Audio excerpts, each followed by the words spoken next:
Oke, seperti yang kalian semua tahu, Disney baru saja merilis film animasi terbaru mereka yang berjudul Wish. Film yang seharusnya menjadi perayaan besar bagi studio Disney ini malah mendapatkan respon yang sangat negatif dari orang-orang. Gue sendiri sudah membuatkan review mengenai film ini dan sekaligus membahas mengenai hal-hal yang dipermasalahkan oleh orang-orang terhadap film ini. Nah, biasanya ketika ada suatu film yang mendapatkan respon yang buruk, terutama film-film Disney, orang-orang akan membandingkan film tersebut dengan film-film yang sedang rilis dalam waktu yang bersamaan. Pada kasus ini, film Wish sempat disandingkan dengan sebuah film animasi terbaru buatan Netflix yang berjudul Leo. Nah, memangnya film ini menceritakan tentang apa sih? Lalu kenapa orang-orang membandingkan film Wish dengan film Leo? Dan apakah film ini memang lebih bagus daripada film Wish? Well, untuk menjawab pertanyaan tersebut, kita langsung masuk aja ke pembahasan dalam 3, 2, 1.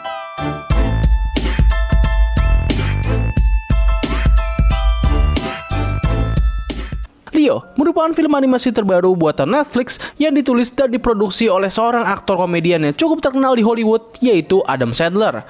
Nah, jujur aja, gue pribadi awalnya agak skeptis dengan film ini. Gue pertama kali mengetahui film ini lewat iklan yang ditunjukkan oleh YouTube ketika sedang menonton salah satu video. Pada saat gue pertama kali melihat trailer dari film ini, gue langsung berpikir bahwa ini bakal menjadi film murahan yang sangat forgettable. Trailernya sendiri nggak begitu menarik perhatian gue, karena videonya ini terlihat seperti sebuah animasi buatan studio kecil yang biasanya akan membuatkan film animasi dengan visual yang gak begitu spesial dan cerita yang mediocre. Bahkan gue pribadi awalnya gak memiliki niatan sama sekali untuk menonton film ini. Nah, tapi ketika film Wish akhirnya rilis dan orang-orang mulai menghujat film tersebut serta membanding-bandingkannya dengan film Leo, seketika gue mulai penasaran dengan film ini. Hal ini pun semakin diperkuat ketika gue melihat rating dari film ini yang ternyata memiliki nilai yang cukup tinggi. Gue pun akhirnya mencoba untuk menonton film ini ketika gue sedang mampir ke rumah cewek gue, dan seketika gue langsung merasa heran, kok bisa sih orang-orang membandingkan film ini dengan film Wish? Gue awalnya melihat film ini dengan tatapan yang sangat negatif. Ada banyak hal yang membuat gue menjadi sangat tidak nyaman ketika pertama kali menonton film Leo. Mulai dari visualnya yang terlihat seperti animasi yang biasa digunakan pada iklan game-game mobile, hingga terungkapnya fakta bahwa ternyata ini adalah film musikal. Jadi ya, di sepanjang film ini kita bakal disajikan dengan banyaknya musikal number yang dibawakan oleh film ini.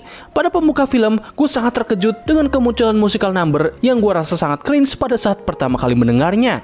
Gue berusaha sangat keras untuk berusaha menonton film ini, tapi tetap saja gue gak bisa menemukan apa yang berusaha film ini sampaikan. Hal ini pun semakin diperparah ketika mereka mulai menunjukkan salah satu momen di mana seorang murid akhirnya berbicara dengan sang karakter utama, yaitu seekor reptil yang bernama Leo. Ketika momen itu muncul, gue langsung berhenti menonton film ini, karena jujur aja, untuk sekarang gue sudah sangat tidak tertarik ketika ada suatu film yang menunjukkan interaksi antara manusia dan hewan. Belum lagi film ini dibuat oleh studio kecil, yang mana ini membuat gue berpikir bahwa film ini bakal seperti film-film animasi murahan di luar sana. Tetapi ketika gue sudah balik ke rumah, rasa penasaran gue malah semakin tinggi, dan gue berusaha untuk mencari tahu lagi alasan kenapa film ini bisa memiliki rating yang cukup tinggi. Apakah semua rating ini hanya merupakan troll saja agar film Wish terlihat sangat buruk? Well, setelah gue menonton untuk kedua kalinya hingga selesai, gue akhirnya bisa memahami kenapa film ini dianggap lebih bagus daripada film Wish. Sedikit peringatan, pembahasan berikutnya ini bakal mengandung spoiler, jadi buat kalian yang belum menonton dan gak pengen kena spoiler, kalian bisa langsung tutup video ini dan menonton filmnya terlebih dahulu. Kalau sudah, kita langsung masuk aja ke pembahasannya. Nah, jadi film Leo sendiri akan menceritakan seekor reptil yang bernama Leo, di mana dia ini merupakan hewan peliharaan yang dirawat oleh sebuah sekolahan. Ia bersama dengan sahabatnya yang bernama Squirtle, sang kura-kura darat, telah tinggal di sekolah tersebut dalam waktu yang sangat lama. Konflik pun muncul ketika Leo menyadari bahwa ia akan segera mencapai batas usia dari spesiesnya, dan ia juga menyesali karena telah menyia-nyiakan hidupnya tanpa memiliki hidup yang berarti. Tapi itu semua mulai berubah ketika Leo akan dibawa pulang oleh salah satu murid yang ada di kelasnya sebagai tugas untuk menilai seberapa tanggung jawabnya mereka. Awalnya Leo berencana untuk memanfaatkan momen ini agar ia bisa melarikan diri dan pergi menuju alam bebas, tetapi rencananya ini pun gagal dan ia mulai berkomunikasi dengan para murid yang membawanya pulang ke rumah mereka. Nah, pada awalnya gue merasa sangat tidak nyaman dengan film ini, yang padahal disinilah titik utama di mana film ini mulai menunjukkan sinarnya. Ketika Leo mulai berinteraksi dengan para murid tersebut, ia pun menyadari bahwa setiap murid yang membawanya pulang pasti selalu memiliki masalahnya tersendiri. Di sini Leo bertindak sebagai sosok figur yang bijaksana dan memberikan berbagai nasihat kepada murid-murid untuk merubah pola pikir dan sifat mereka agar bisa menjadi individu yang lebih baik. Sejak konfrontasi tersebut, para murid yang telah berkomunikasi dengan Leo mulai membangun hubungan yang lebih dekat dan mereka menjadikan Leo sebagai sosok yang sangat penting bagi hidup mereka. Sementara itu Leonya sendiri akhirnya bisa menemukan makna yang sebenarnya dari kehidupannya. Ia sudah tidak lagi ingin pergi ke alam bebas karena ia telah memiliki arti baru dari hidupnya, yaitu menjadi inspirasi bagi para generasi muda. Nah, dari sini seharusnya kalian sudah bisa mengetahui apa yang berusaha ingin disampaikan oleh film ini. Yap, film Leo membawakan banyak sekali tema masalah kehidupan, mulai dari tumbuh dewasa, membangun hubungan sosial, hingga mencari makna kehidupan. Tema yang dibawa oleh film ini sebenarnya sudah bukan lagi hal yang baru, namun apa yang membuat film ini bisa dikatakan sangat bagus adalah dari eksekusinya. Gue sangat suka bagaimana mereka membawakan semua tema tersebut ke dalam sebuah interaksi yang sangat absurd. Ya lu bayangin aja gitu, seekor kadal tua memberikan nasihat kepada anak-anak kecil mengenai tumbuh dewasa dan masalah kehidupan. Tidakkah ini terdengar sangat konyol? Udah gitu reptil yang berbicara ini adalah kadal biasa loh, dan bukannya Master Oogway yang kita tahu merupakan karakter yang paling bijaksana. If your lovely girlfriend wants a snack, you shall provide her your nutsack. Akan tetapi, mereka berhasil mengeksekusi konsep yang konyol ini menjadi sebuah cerita yang sangat wholesome dan hangat. Gue bener-bener sangat tersanjung dengan bagaimana mereka bisa menyampaikan semua ini tanpa terlihat sangat aneh. Palingan satu-satunya hal yang membuat film ini terasa agak kurang adalah di bagian musikal skornya. Menurut gue lagu-lagu yang ada di film ini terasa kurang begitu membekas dan malah banyak sekali yang sangat cringe. Tapi ya walaupun begitu, gue gak bisa menyarankan untuk menghilangkan aspek ini. Karena entah kenapa, meskipun ada banyak sekali lagu yang terasa cringe, namun aspek ini justru malah membuat film ini terasa sangat berbeda. Kalau andaikan aspek musikal ini dihilangkan, mungkin film ini bakal menjadi film-film animasi generik yang sering kita lihat di layar TV Indonesia. Mungkin saran gue terhadap scoring dari film ini adalah mereka bisa membawakan kualitas lagu yang lebih baik dan tetap mempertahankan lagu-lagu yang original. Jangan sampai membawakan lagu-lagu pop culture yang sedang viral belakangan ini, karena rasanya hal ini bakal terlihat sangat malas dan hanya berusaha menarik perhatian penonton dengan cara yang sangat mudah. Untuk kualitas visual dan animasinya, gue juga baru menyadari bahwa aspek ini sebenarnya nggak seburuk apa yang gue awalnya kira. Memang kalau kita melihat di awal, kualitas visual dari film ini bakal terlihat seperti animasi murahan, tapi kalau kita melihatnya lebih teliti, film ini memiliki banyak sekali detail yang sangat memukau. Mulai dari tekstur kulitnya Leo yang sangat realistis, hingga tampilan dari para karakternya yang terlihat cukup detail dan rapih ketika ditunjukkan dari dekat. Belum lagi kalau kita membicarakan beberapa momen musikal pada film ini yang memiliki kualitas animasi yang sangat megah.